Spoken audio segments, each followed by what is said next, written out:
Saatnya berpetualangan, datang ke Taman Pelangi.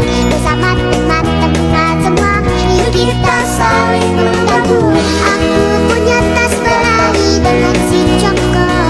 Bergegaslah ayo segera berpetualang. Saatnya Assalamualaikum warahmatullahi wabarakatuh. Perkenalkan, nama saya Zikra Blusna Fauziah dari kelas 10 ADP 3. Saya akan menjelaskan materi tentang ekonomi bisnis. Masalah pokok ekonomi dan sistem ekonomi. Pakar ekonomi klasik. Ada 3 masalah pokok ekonomi klasik, yaitu produksi, menghasilkan barang dan jasa, atau dengan nama lain produsen. Yang kedua ada distribusi, menyalurkan barang atau jasa dari produsen kepada konsumen. Yang ketiga ada konsumsi, menghabiskan nilai guna suatu barang atau jasa, baik secara langsung maupun secara bertahap. Pakar ekonomi modern. Ada 3 masalah pokok ekonomi, yaitu what, apa barang atau jasa yang akan diproduksi. Yang kedua ada how, bagaimana cara memproduksi barang atau jasa. Yang ketiga ada for whom, untuk siapa barang dan jasa diproduksi. Biaya peluang. Biaya peluang adalah biaya yang timbul akibat memilih peluang terbaik dari beberapa alternatif yang tersedia. Sistem ekonomi. Sistem ekonomi itu ada beberapa sistem ekonomi, yaitu sistem ekonomi tradisional adalah sebuah sistem ekonomi yang dalam organisasi kehidupan ekonomi yang berdasarkan kepada kebiasaan tradisi masyarakat secara turun-temurun, yang mengandalkan faktor produksi apa adanya dan masih bergantung kepada alam. Ciri-cirinya menggunakan teknologi sederhana, hidup tergantung dengan alam, masih menggunakan barter sebagai sistem pertukaran. Kalau kelebihannya itu persaingan usaha yang tidak sehat sangat minim. Tidak ada beban berat yang harus dipikul masyarakat. Kelemahannya, mutu dan standar hasil produksi rendah. Masyarakat masih dengan pola pikir yang statis. Yang kedua ada sistem ekonomi pasar atau liberal. Adalah suatu sistem ekonomi yang menghendaki kebebasan yang seluas-luasnya bagi setiap individu dalam melakukan tindakan ekonomi tanpa campur tangan pemerintah. Laissez-faire adalah suatu kondisi di mana pemerintah benar-benar lepas tangan dalam pengambilan keputusan ekonomi. Negara yang menganutnya Amerika Serikat, Inggris, Prancis, Belgia, Irlandia, Swiss, Kanada, dan Indonesia pada tahun 1950.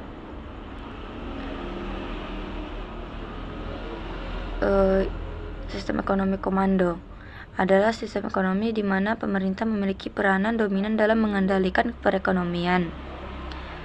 Sistem ekonomi campuran adalah sistem ekonomi yang di satu sisi pemerintah memberikan kebebasan kepada masyarakat dalam berusaha dalam melakukan suatu kegiatan ekonomi, akan tetapi di sisi lain pemerintah mempunyai campur tangan dalam kegiatan perekonomian.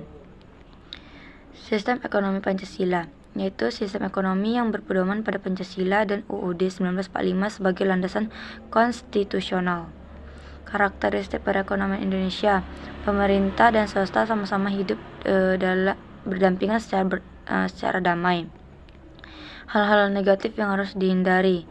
Persaingan yang tidak sehat, sistem ekonomi liberal yang bebas yang mengakibatkan perekonomian Indonesia lemah di mata dunia. Kelangkaan sumber daya dan kebutuhan manusia. Kelangkaan atau dengan sebutan scarcity adalah kondisi persediaan sumber daya untuk memenuhi kebutuhan manusia yang relatif terbatas sementara kebutuhan manusia tidak terbatas. Faktor penyebab kelangkaannya, keterbatasan sumber daya untuk memenuhi kebutuhan, pertambahan penduduk. Kebutuhan manusia adalah segala sesuatu yang dibutuhkan oleh manusia untuk mempertahankan hidup dan memperoleh kesejahteraan dan kenyamanan. Setiap manusia mempunyai kebutuhan yang berbeda-beda. Faktor yang menjadikan kebutuhan setiap manusia berbeda-beda yaitu perbedaan keadaan wilayah, usia, teknologi, pendapatan, jumlah penduduk. Jenis-jenis kebutuhan manusia: kebutuhan primer, kebutuhan sekunder, kebutuhan tersier.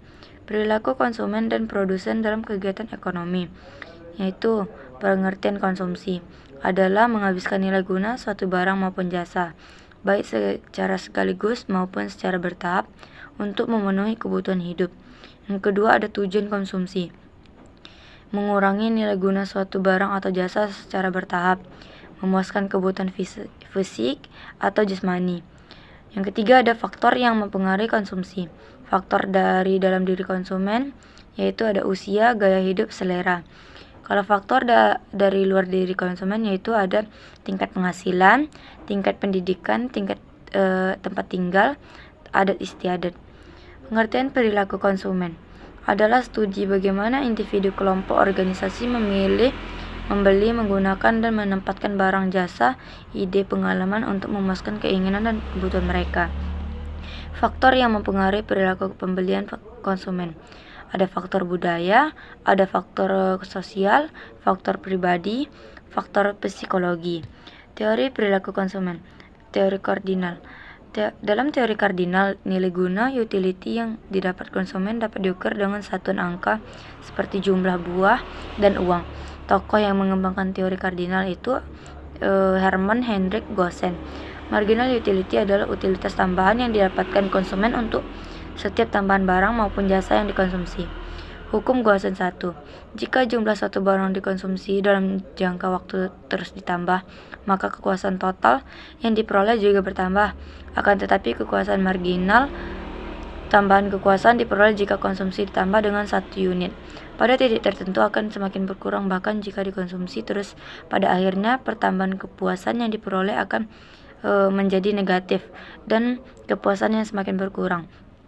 Hukum Gossen 2. Hukum Gossen 2 merupakan penyempurnaan dari hukum Gossen 1. Hal ini dikarenakan pada hukum Gossen 1 dikatakan bahwa manusia akan berusaha memenuhi satu jenis kebutuhan secara terus-menerus. Namun pada kenyataannya, manusia mempunyai beraneka ragam kebutuhan sehingga setiap manusia pasti akan memenuhi kebutuhannya yang beraneka ragam tersebut. Bunyi hukum Gossen 2. Manusia akan berusaha memenuhi bermacam-macam kebutuhan sampai pada tingkat intensitas yang sama. Teori ordinal. Dalam teori pendekatan ordinal, utilitas atau kepuasan diurutkan sesuai dengan tingkat kebutuhannya dan kesenangan akan suatu produk tertentu.